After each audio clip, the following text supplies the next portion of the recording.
What's up, internet? This is Adam and my lovely wife right there. Sherry and I are driving through rural Indiana back roads.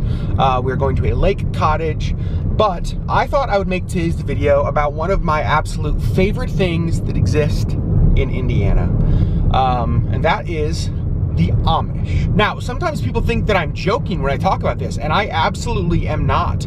I am genuinely fascinated by the Amish, their culture, their way of life, all of that stuff. I don't know why that is. Maybe it's because we don't have Amish in Alaska. It's a people group that I obviously had heard of and knew about, but had never seen or experienced, and so there was something just kind of foreign and exotic about them. But Sherry, you grew up here in Indiana, and to you, the Amish were more of... Well, I mean, they were just part of the community. They were just kind of there. I went to school with their kids, and... You said it was like when I came back to Indiana the first time, and I saw an Amish horse and buggy on the road, I was like, I genuinely had like an emotional moment. She was so excited. I was so excited. Yeah, because for you, it's like, oh, we gotta, you gotta pay attention when you drive. You gotta like, watch for them on the side of the road, and just because they're just always there, right? Yep. And I still actually haven't gotten used to it. This is probably my 10th trip to Indiana, maybe. And every time we go to a business where there's like a hitching post outside, and there's like horses and buggies. Yeah, and there's like horses and buggies outside tied up. It just seems fake to me. It feels like they're putting on a show for me.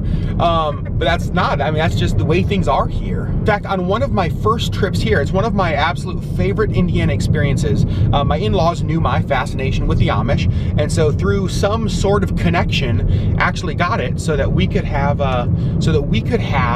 dinner in an Amish family's house. So my wife and I, my in-laws, went to this Amish family home. We got to spend time with them on their farm. We got to have dinner with them in their house. They cooked for us. They asked us questions. We asked them questions.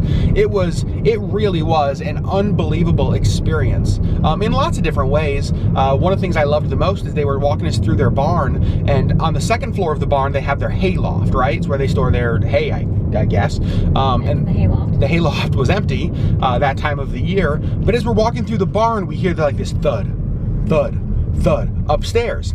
And so they take us to the second floor of their hayloft, and what is there?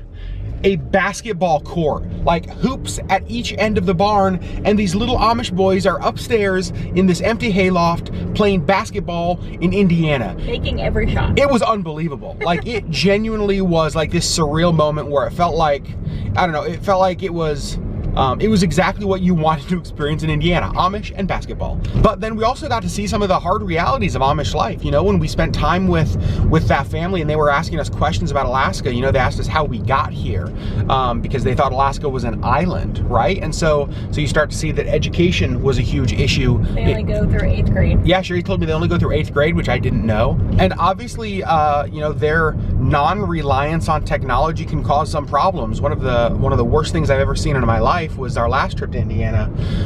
They still use horse and buggies, obviously, as I said, and a tractor trailer, like a semi-truck, hit one of the horse and buggies in the town we were staying in. And it was like, when we got there, they were still pulling the horse off the road. Like, it was gruesome, and it was just kind of this, yeah, it was absolutely awful. And there's no protection for the people either, obviously. No, I mean, they're in a buggy, right? And so it's like when they're on roads with cars and accidents happen, they never win. And so that was kind of like, that was really hard to see that's kind of part of their way of life. And so maybe a lot of you guys live in parts of the country where the Amish are no big deal, but for me, when I grew up in Alaska, it is still to this day fascinating.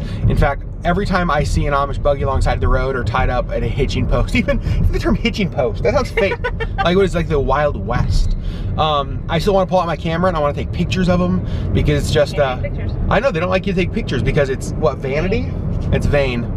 I guess I could see that.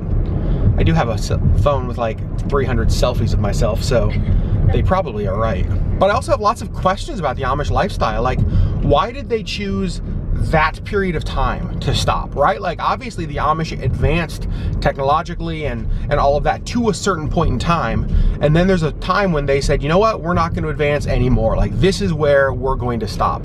I just don't, like, I have a question about that. Why there? Like what was it about that time period that they said that everything after was evil or corrupt, or I don't know. So lots of questions. Maybe none of you care about this. Maybe this is no big deal to you. For me, I'm really excited because I love the Amish, like still to this day, absolutely love them. And one of the best parts about this whole thing is that they'll never know they're on YouTube, right? Like the Amish people are never gonna watch this video. Maybe I should, it's probably not gonna help the views, is it? Dang it. This is so awesome. That's so cool. I don't get tired of seeing that.